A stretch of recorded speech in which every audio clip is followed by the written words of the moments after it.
The Wallace Center is a business unit of Winrock International and is the host of the NGFN webinar series. The Wallace Center has been a leading organization in the movement for a more sustainable and equitable food system for over 25 years. Today, the center supports entrepreneurs and communities as they build a new 21st century food system that is healthier for people, the environment, and the economy.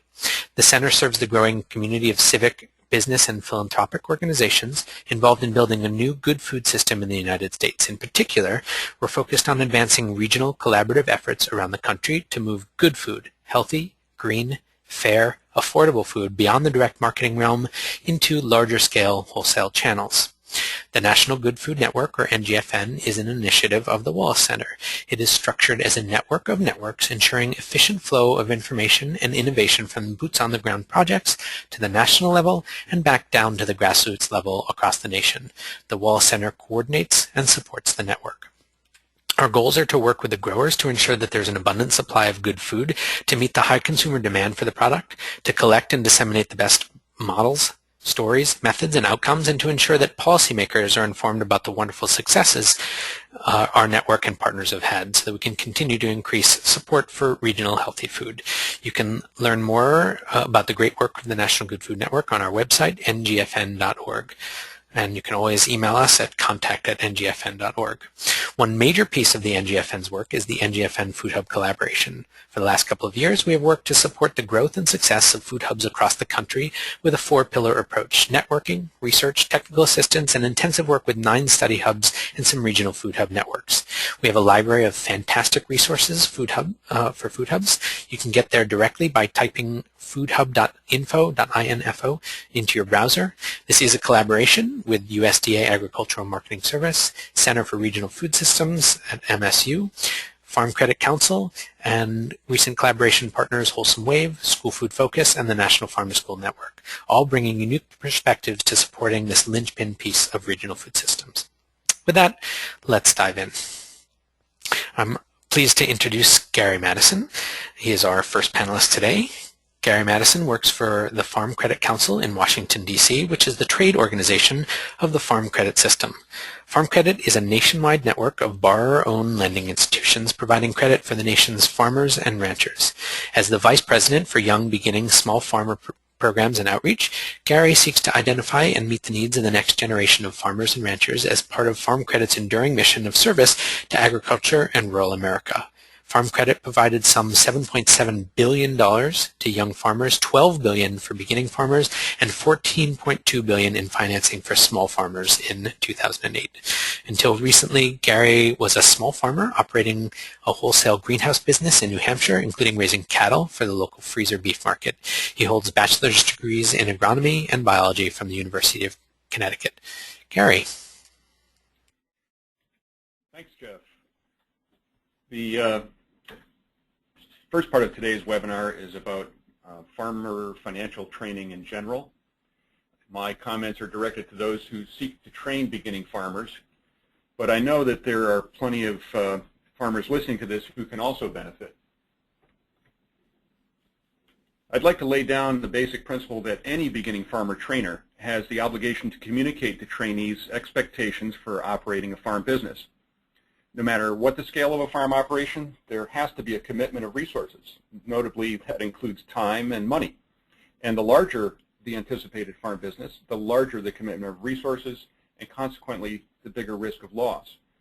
So as trainers of beginning farmers, we have a duty to help trainees understand the life-altering consequences of entering farming, of being a farmer, and even failing at farming. To accomplish this, we trainers need to set expectations for beginning farmer trainees. These expectations that we communicate in the course of training contribute to a better understanding of what it's like to operate a farm business. Setting record-keeping expectations is the first broad category, and I know you've already read the slides, so I'll just move on after reminding you that you can download copies of these slides from the NGFN website. Setting farm business planning expectations is an obligation of any training. In the end, farming is a business of managing biological systems, planning for certain outcomes, and being able to modify or adjust the plans based on production or marketing conditions. Simply put, Are you training beginning farmers how to handle the inevitable setbacks and disasters and the subsequent effects on their lives and credit? The third category of expectations revolve around telling beginning farmers why these financial skills are important to their success, to give them a context for wanting to learn the necessary financial skills and then seeing how those skills will lead to long-term success.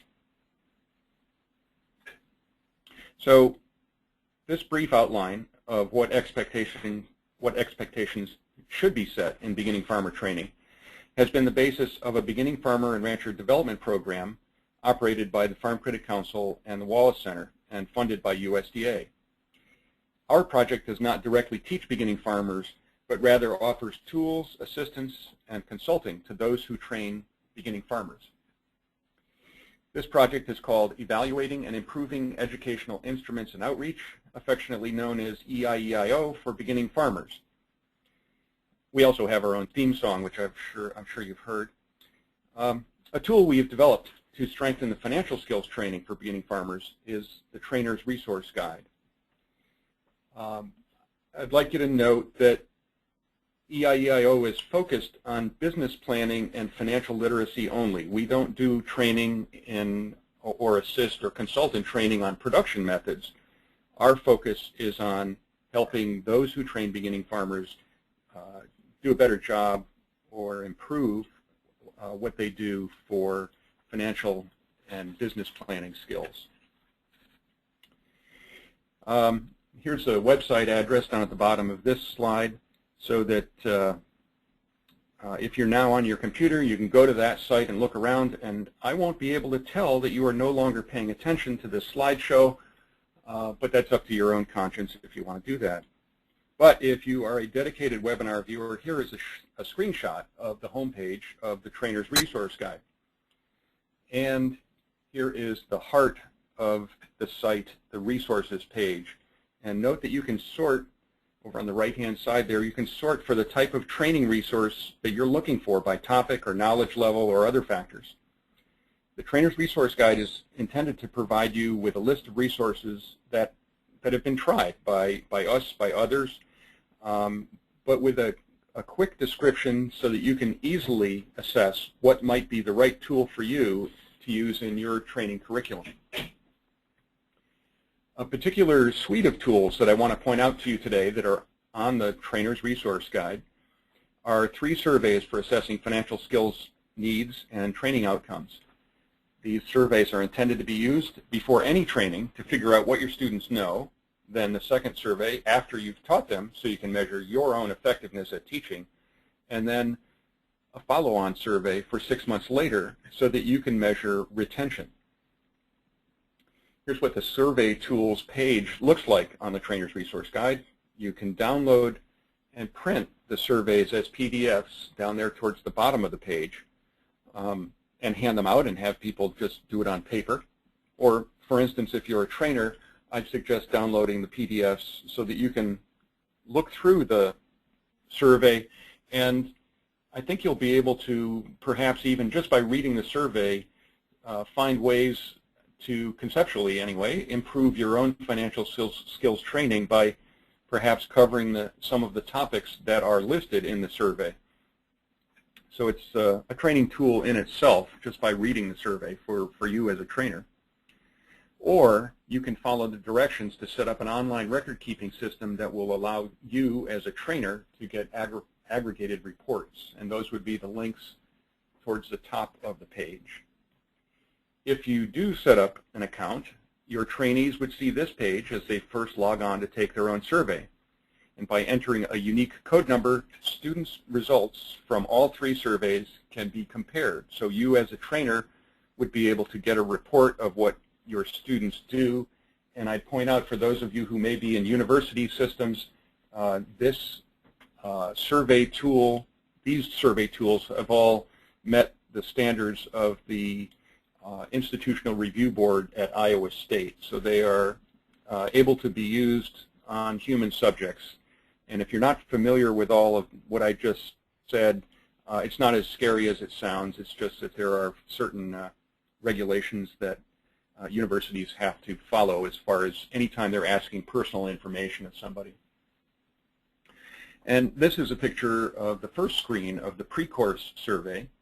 And our next presenter, Madeline Schultz of Iowa State, will go into some more detail about how their program has used similar surveys. And to offer credit where it's due, the EIEIO team has based our surveys on those developed by the NES project team, which we're now making these surveys available to you as trainers.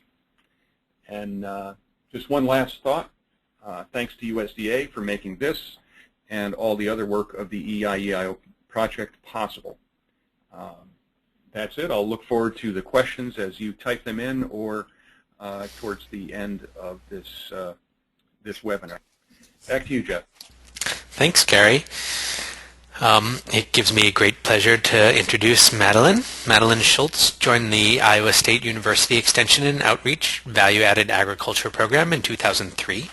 She is co-director of the Annie's National Network Initiative for Educational Success, or Annie's, and helps manage Annie's Project, a national farm management education program designed for women, and this is what she will speak about today. Madeline founded the Cooperatives Community of Practice on the e-extension site and contributes to the National Agricultural Marketing Resource Center website, a virtual library for value-added agriculture.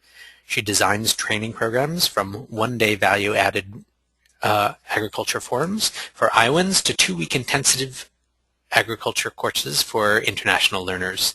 Madeline is a family farmer experienced with diversified livestock and dairy farming. At Iowa State University, Madeline earned a Bachelor of Science degrees in Agribusiness and Economics and an MBA with an interest in sustainable agriculture. Madeline.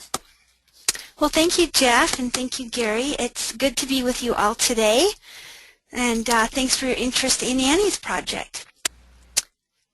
So this is Annie's Project. It is a national program. The program has been taught in about 34 states in its 10-year history. So just a little preview of what I'd like to cover today. We're going to talk a little bit about what Annie's Project offers, why we are teaching farm management to women specifically, how our values and principles guide us, and how we integrate finance as a part of our curriculum, and how we assess skills and give feedback. So Annie's Project is designed to meet the needs of farm women. They have unique learning preferences that we strive to serve. They're also very interested in experiential learning, sharing their situations with others, and discussing the activities of their own farm business and how they might seek to improve those. One of the things we also find is that women are the heart of the farm. They are often in the center of the farm families and working with other business partners and serve a great communication role there. Okay. So the local farm management classes are taught by local extension educators in your states who are part of our national network of educators. And these classes focus on 5 key areas of farm management. Financial, of course, which we're focusing on today, and also human resources, legal, marketing, and production. We typically bring our classes back together once a week for 6 weeks so that women have a chance to take some information in, go home, communicate with their family members or other business partners, and come back with their questions so that we can provide hopefully some answers to those questions. This program was designed with experience of Ruth Hambleton. She was a 30-year extension educator with the University of Illinois with a focus on farm business management and marketing. So she really brought a lot of experience to this program and really saw the need that women were having to learn about farm management. So we really thank Ruth for designing this program. The mission of Annie's Project is to empower farm women to be better business partners through networks and by managing and organizing critical information. I like to share the mission with folks because I really think that every word of this original mission statement is just so valuable. For example, women are working with many kinds of business partners. In the picture there you have two sister-in-laws working together with their grandparents. So family are part of their business partners. There also is non-related business partners who may be doing some of the work as employees or maybe a business partner in managing that business as well. They also work a lot with many professional service providers, such as an accountant or an attorney, for example. So they're always working with others. Women also enjoy networks and creating connections to one another and to the service providers in their communities. Very important. And of course, women often manage important information that they gather in order to make good decisions. So that's really what Annie's project is all about. As we teach these classes, we really strive to follow these 5 key principles. And first of all, we're providing a very holistic or big picture look of the farm business through looking at not only finances, but also human resources, legal, marketing, and production. Along with that, we bring in professionals from the community to serve as guest speakers, and those guest speakers become resources for the participants once the class has ended. So that's another very important principle.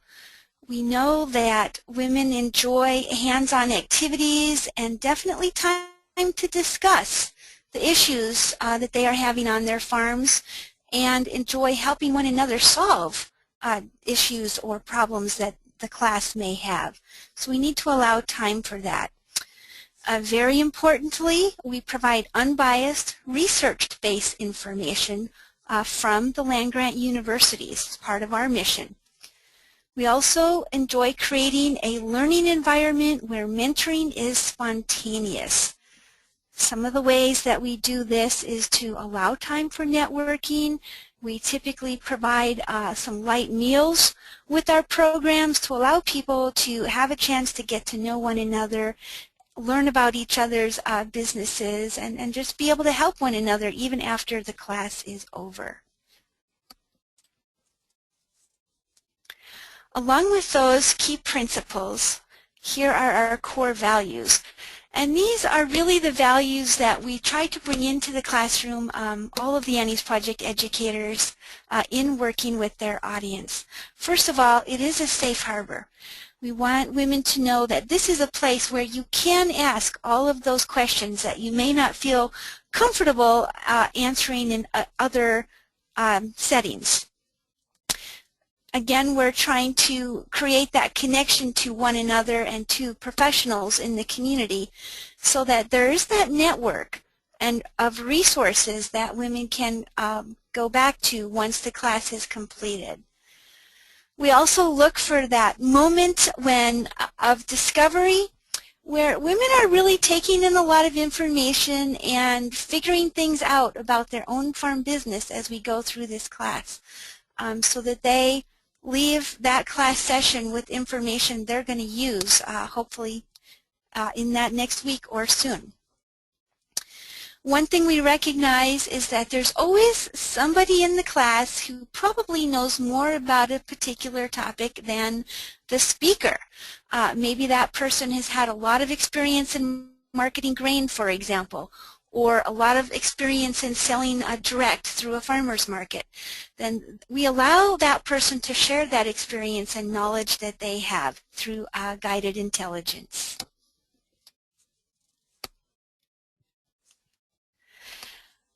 So as I mentioned, Annie's project incorporates several different factors within the class, such as finance, the legal aspects, and so on. But we try to bring this into the class over time. So it's a 6-week class, and what I have here is an example of the agenda for 2 of the weeks for a class that I had that particularly focused on value-added agriculture. So you can see that in my week 2 agenda there, we started out working on our business plans through AgPlan. Many of you may be familiar with AgPlan, which is an online business planning tool available through the University of Minnesota. So in this particular class, we were creating our business plans a little bit at a time each week and just placing a priority on that by starting our class with it. So in week 2, we started out with that overview. So not necessarily a financial function, but just describing this business in general. And then we went into our value-added agriculture toolkit, and that really focused on production. You know, how do we get information about producing value-added agricultural items? And then we went into the financial documents, and we discussed the balance sheet, income statement, and cash flow. 3 critical financial documents that every farm business should be aware of and hope to use. And we give the women practice in using these. So we do like a balance sheet exercise, for example, and help them identify some of the long-term assets versus the short-term assets, for example. And then we talked about the marketing, which is, you know, involves some pricing and so forth as far as finance, but really is that area of financial marketing the crops. Then in our week 3 agenda, just to explain a little bit more, we did actually enter some of our balance sheet information in discussing the financial position in AgPlan. And we talked again about production issues, the production protocols, and then we came back to some of the financial information and took a look at how do we interpret and analyze our financial information, looking at the trends and the ratios. And then we had another speaker on farmland leasing, which is kind of a combination of finance and production. So this slide just gives you a little bit of an example of how we integrate financial training into an overall curriculum. Here are some of the key components that we bring into an Annie's Projects class. So we'll talk about how women use money and the needs of the family in relation to the needs of the farm. Very important, that intersection of farm and family finance. We'll also discuss some of the financial documentation or statements and how we interpret those, as I just mentioned in the slide before. Another component that we like to bring in is enterprise analysis.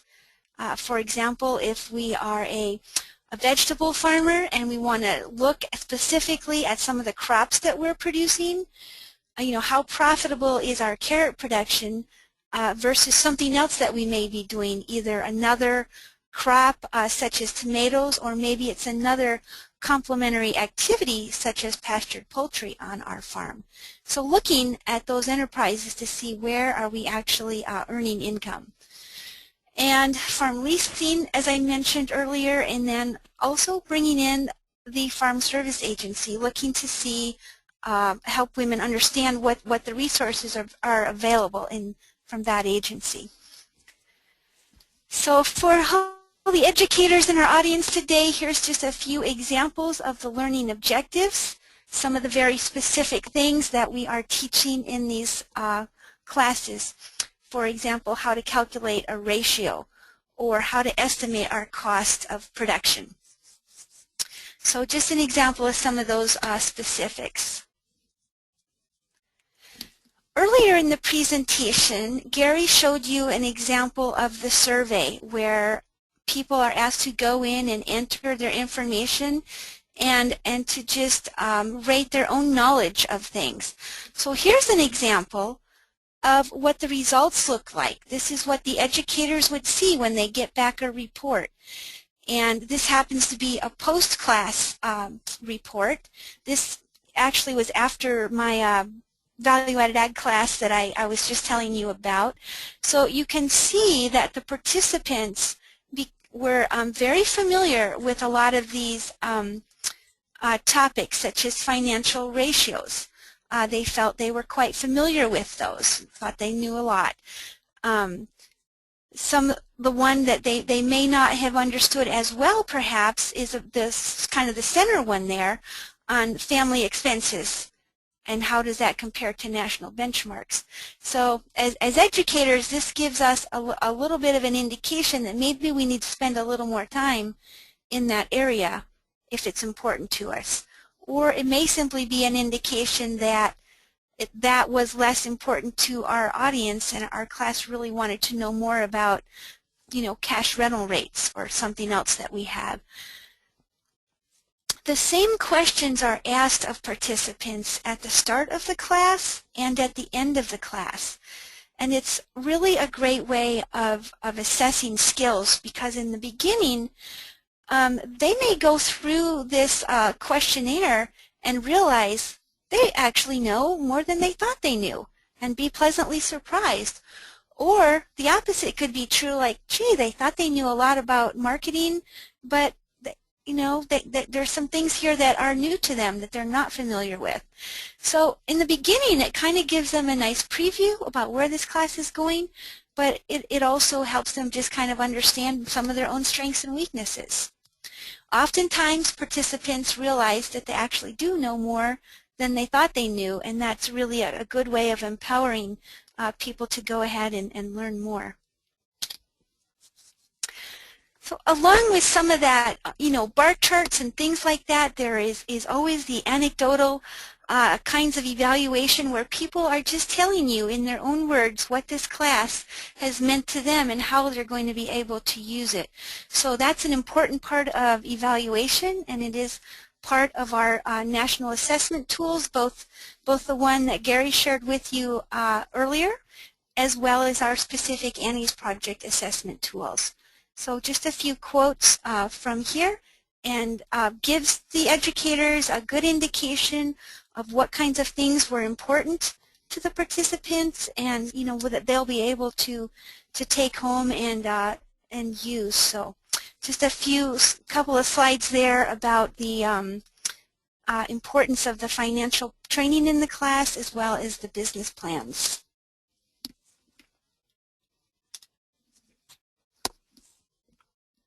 So I just wanted to give you a little bit of information where you can look for additional information on Annie's project. So the next slide shows a couple of websites that you can look up on your own. So thank you. With that, I'll turn it back to you, Jeff. Thank you, Madeline. We began with a evaluation of farmer training programs. Madeline brought us an introduction to Annie's Project, a wonderful farmer training program that really touches people. Those quotations are just a small sample of the collection that Madeline has. It's amazing the impact Annie's Project has had. So now we're going to dive in deep into one tool presented by Alan Williams. Alan is founding partner and president of Livestock Management Consultants, LLC, an agriculture and food industry consulting firm specializing in enhanced farm and food companies' sustainability and profitability through values-based value chain product development and marketing, specializing especially in grass-fed beef production. Alan is a sixth-generation family farmer. You see the trend here. Oh, we have a panel of farmers. Holds a BS and MS degrees in agriculture from Clemson University and a PhD from Louisiana State University. He spent 15 years in academia and research, but in 2000 he left academia and founded his consulting company. He has worked with more than 3,000 farmers and ranchers in the U.S., Canada, Mexico, and South America. He also consults with processors, distributors, retailers, and food service. Alan has authored numerous feasibility studies, business plans, and cash flow projections for the natural and organic food sectors. He's well published and has been an invited speaker at over 300 regional, national, and international conferences and symposia, including now this one. Alan, please take it away. Well, thank you, Jeff. Good to be here this afternoon. This afternoon we are going to take a look at a tool that we developed. It is called the Grass-Fed Beef Cash Flow Worksheet, or Budgeting for Grass-Fed Success. We presented this at a workshop at the Grass-Fed Exchange Conference in Bismarck, North Dakota back in August, and had excellent participation and feedback from that particular workshop. Basically, this tool is a new financial assessment tool that was developed jointly by the BFRDP EIEIO team and the Pastor Project at the Wallace Center.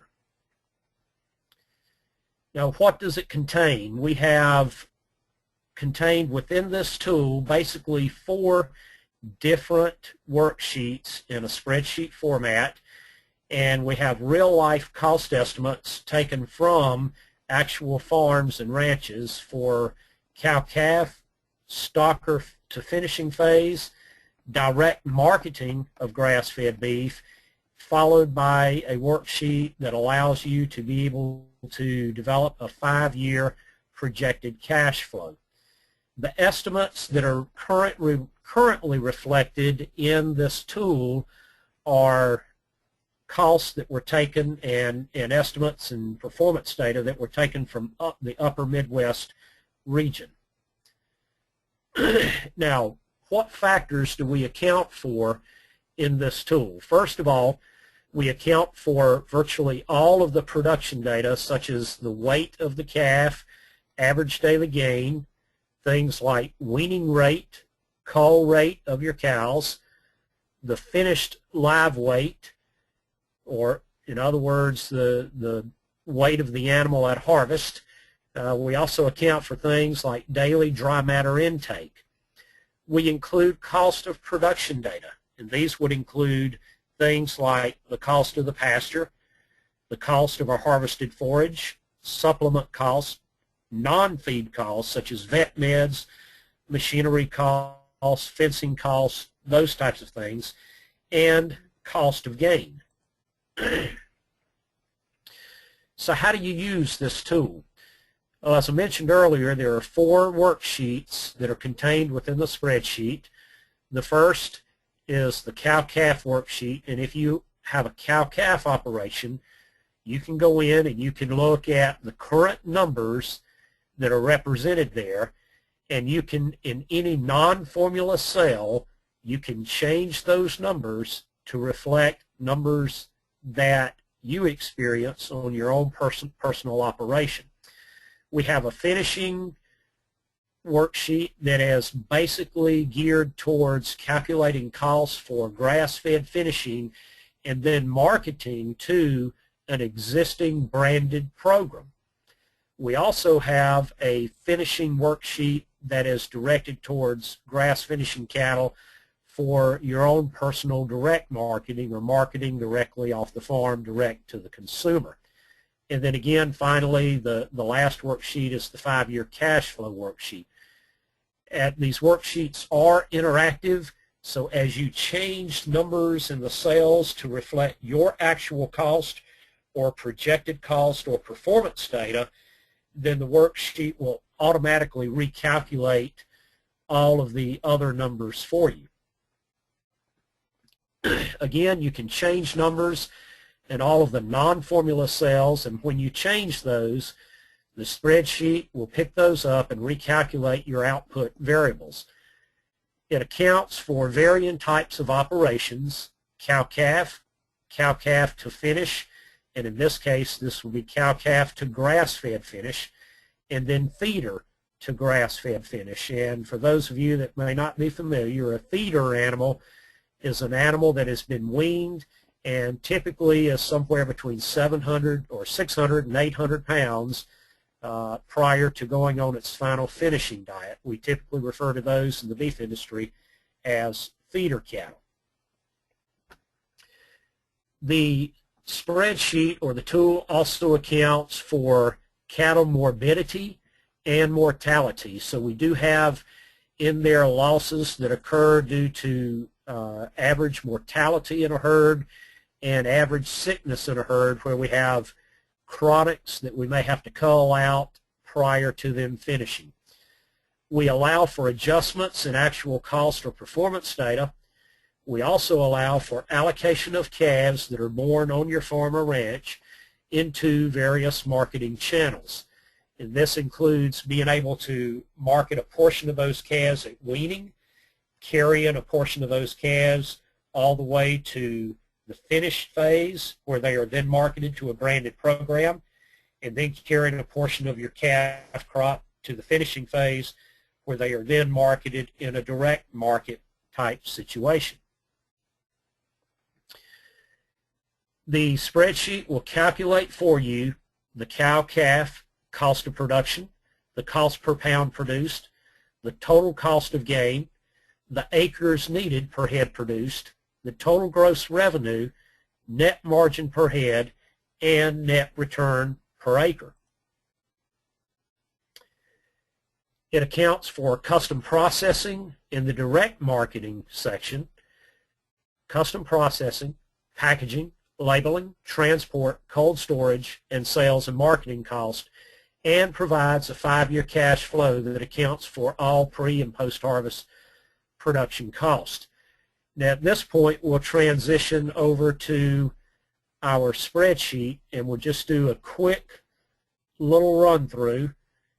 If we click on the cow-calf tab, then you can see that in this particular worksheet we have our production cost scenarios and performance data reflected in this worksheet. Again, you can go in and you can change any of these that are a non-formula cell, and as we go down to the bottom of the worksheet, you can see that it will calculate for us the market price of the calf, the total revenue generated, your net margin, and your net return per acre.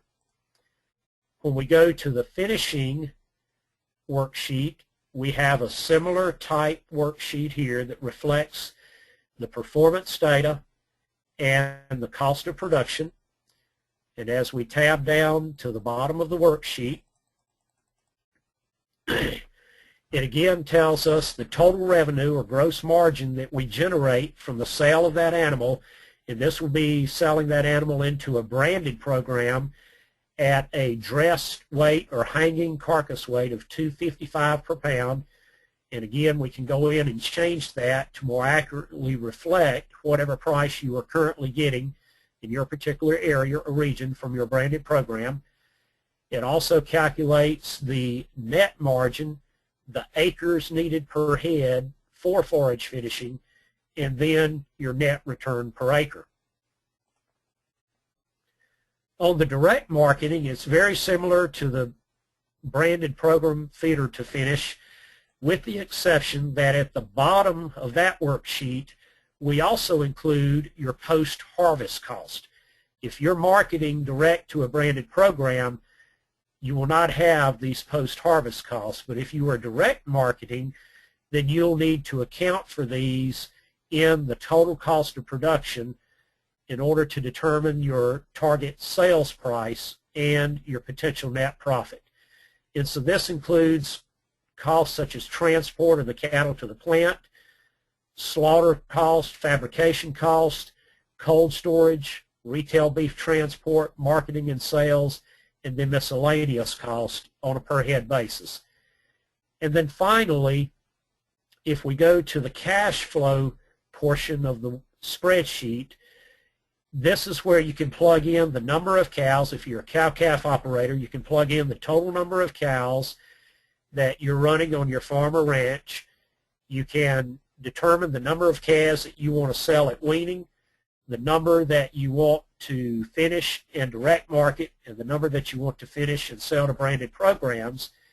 And you can, if you're going to also purchase some additional calves for grass finishing, then you can put in the number of head that you're going to purchase and their purchase cost, and this will automatically tabulate for you, taking into account a 2% morbidity and mortality, your total cost, your total gross sales, and then down at the very bottom here in the right-hand corner for each year, your total net sales on a year 1 through year 5 basis. It's really fun to play around with this spreadsheet and to run a lot of different scenarios. So please feel free to get on here at your convenience and to just run a lot of scenarios in your head. And as Jeff said, you're welcome to contact me if you have any questions about how to use this spreadsheet or how we derive the numbers. And if we'll go back to the very last slide and we'll summarize here.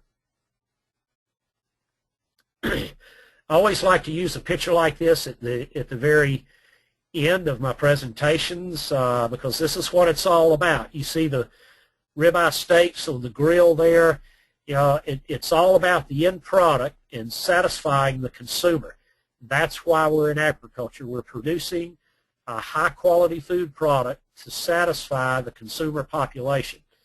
So in summary, this is a new interactive tool for evaluating a number of different scenarios for grass-fed beef production costs and estimating potential returns. And the data clearly shows that grass-fed beef can be competitive with a corn, soybean, row crop rotation on a net profit per acre. And Jeff, I'll turn it back over to you. Well, thanks. And now I'm hungry. I don't know about all the rest of you. But all right. So please keep the excellent questions coming in. There have been several questions that have been asked and have been answered in written form. So make sure you're tracking that, like the CNN crawl. But there is a question, Madeline. You did write the answer to this, but just want to make sure everyone hears. If there, how does someone find out if there's an Annie's project running near them, and if there isn't one, how do they encourage local organizations to get one running? Hi, Jeff. Thanks for that question. So our program is really demand-driven, and what that means is that people in the local areas in the various states and so forth should be asking their extension for this program and letting them know they're interested in it. Because we work with extension educators across the country and will help them to deliver these kinds of programs. But first they need to know from you that it's of interest to you. Okay, good. A question for Alan. Is there a poultry spreadsheet developed yet? We have some resources available. I did see that question, was getting ready to answer it, so thank you, Jeff. We do have some resources available. My contact information is here on the slide for any of you that want to access some of the enterprise budgets that have been developed for other types of livestock. Please feel free to contact me and I will help you source that information. Great. You pointed out the email addresses, and I noticed that I made a typo on Madeline's email address. It is not RDU, it is Iowa State, iastate.edu. So apologies for that. Gary, can you talk about where one could download the spreadsheet that Alan went through? Sure. The grass-fed beef spreadsheets are now on the trainer's resource guide, that farmbiztrainer.com that I had talked about earlier in the presentation. If you go to the home page and then click on resources, or click on curricula rather, and then scroll down 5 different entries, and you'll be at the grass-fed beef success, and in that are live links in order to download the spreadsheet resources that you saw Dr. Williams use. And I'd point out that we are, at Farm Creditor, are looking to collect more spreadsheets on different farm business types, such as poultry, and we do have a CSA farm stand one now, which is not quite ready to be posted. But we will. I would very much appreciate from you if you have a need for a particular farm business enterprise, to send me an email, and we'll try to have the local farm credit association in whatever area you are from to help us develop that kind of spreadsheet so that it is adjusted for your own area. I would add that as a caution to any of the spreadsheets that you find, including the one that Dr. Williams had. That was developed, if I remember correctly, Alan, from North Dakota State University, benchmarked information from last year. So if you're in Georgia, I think you'll probably find some differences in feed costs or stocking rates per acre. Just make sure whenever you find a spreadsheet like this that you adjust it as best you can for local conditions. Mm-hmm. Mm-hmm. And there are several follow-up questions about the CSA spreadsheet. Gary, do you want to talk about the CSA benchmarking webinar? Yeah, if in the archives for the National Good Food Network webinars, there is a webinar titled, I think it is CSA benchmarking, and the slides are available, or you can listen to the entire webinar. But contained in that slideshow are a couple of slides that show specific benchmarking information. It's not in spreadsheet form that we are preparing to post just yet, but that benchmarking information is a good starting point for setting expectations for beginning farmer businesses. Again, something that you'd have to adjust to your local conditions. Good. And when we do have the CSA spreadsheet available, we will put it up on farmbiztrainer.com. Yes, visit early and often, and it'll surprise you when it's there. How's that? If you want an alert when it is ready, feel free and email me at contact@ngfn.org, and we will let you know when we post it. There's a question about AgPlan. When you use AgPlan, do you have a problem with some folks not wanting to use it? It seems like it would make life easier for the instructors, but some of the instructors that this person is working with are reluctant. They believe people should be free to use the paper, for instance. Are there any opinions from the panel about AgPlan? Well, this is Madeline, and I can tell you a little bit about my experience in helping students with this. When I'm using AgPlan with students, really just encouraging them to use the online AgPlan as a way of professionalizing their plan and as a way to easily share their ideas with others. You know, just really highlighting to them that once they enter information into this plan, it's very easy for them to push a button and print it out at any time.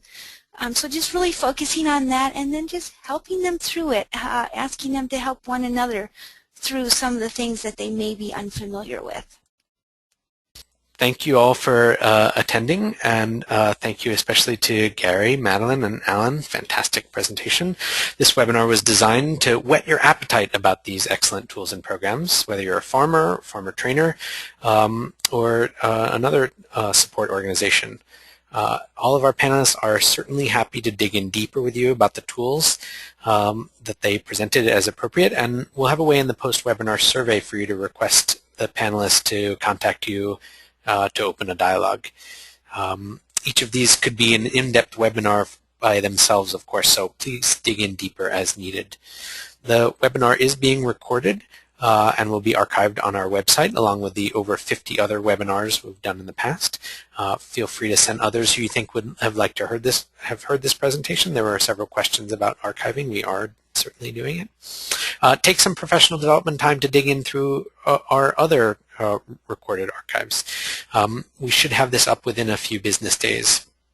Our webinars are also organized into topics if you look in the left-hand navigation area, so you can dig into whatever is interesting to you. We offer our NGFN webinars on the third Thursday of each month at 3:30 p.m. Eastern Time. That's noon 30 Pacific. Sign-up links are at ngfn.org/webinars. For the holiday season, we look at how some innovative food banks have been able to leverage their significant infrastructure and buying power to get local and regional good food to all people. The fantastic Food Link New York and Sacramento food banks will share their stories, although trust me, there are many more excellent stories that can be told. It's really a wonderful recent development. You can let us know in the post-webinar survey if you'd like to be automatically registered for our next webinar. Let me take a moment to explain a conundrum we have. We have been offering these webinars for years. We bring you the country's experts on topics that are timely with inspirational and actionable content. We have been told many times that we should really charge for these webinars. Other organizations and companies charge very high fees for their webinars, but we are committed to making our content available to everyone and anyone.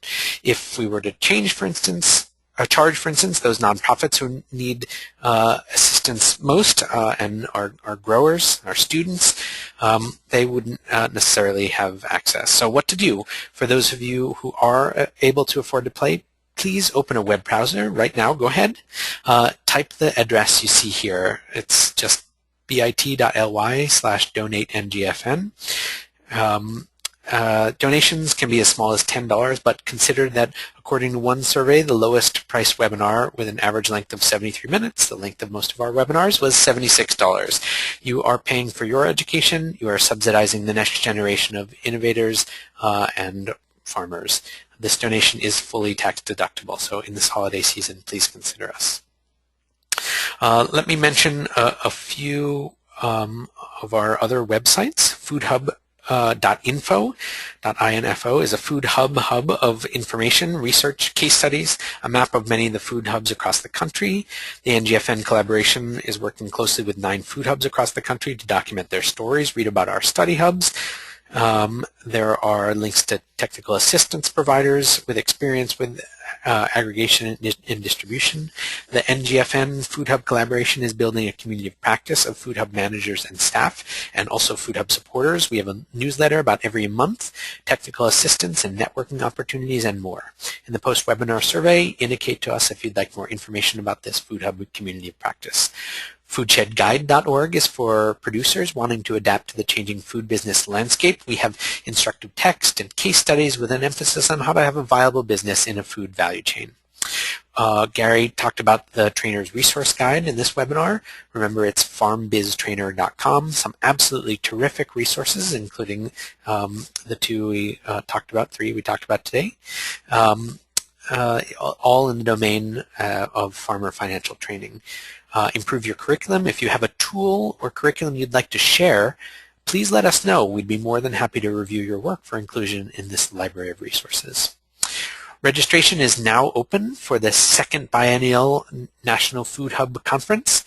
There will be 350 of us in Raleigh, North Carolina, March 26 to 28. The conference will feature multiple tracks for Food Hub managers and staff, networking and learning opportunities for support organizations, consultants and agencies, and an expert, slots of one-on-one time to dig deeper with various technical assistance experts, Food Hub and food business tours, opportunities to learn from your peers, network, and feel part of an incredibly energetic community. Also, excellent local food from Eastern Carolina Organics, First Hand Foods, and other local suppliers. Registration and other details are available at ngfn.org/hubs2014. You can find the NGFN on YouTube, Twitter, and on our website, ngfn.org. The Wallace Center is also on Facebook. Come like us. Search for Wallace Center at Winrock International. Again, if you haven't already, please sign up for our email updates. There's a link on the ngfn.org homepage, or just let us know in the post-webinar survey and we'll sign you up. Please contact us at any time. Our email address is contact@ngfn.org. The NGFN would like to thank you for your time today And once again, let me encourage you to fill out the survey that will open in your web browser in just a moment. This concludes the webinar.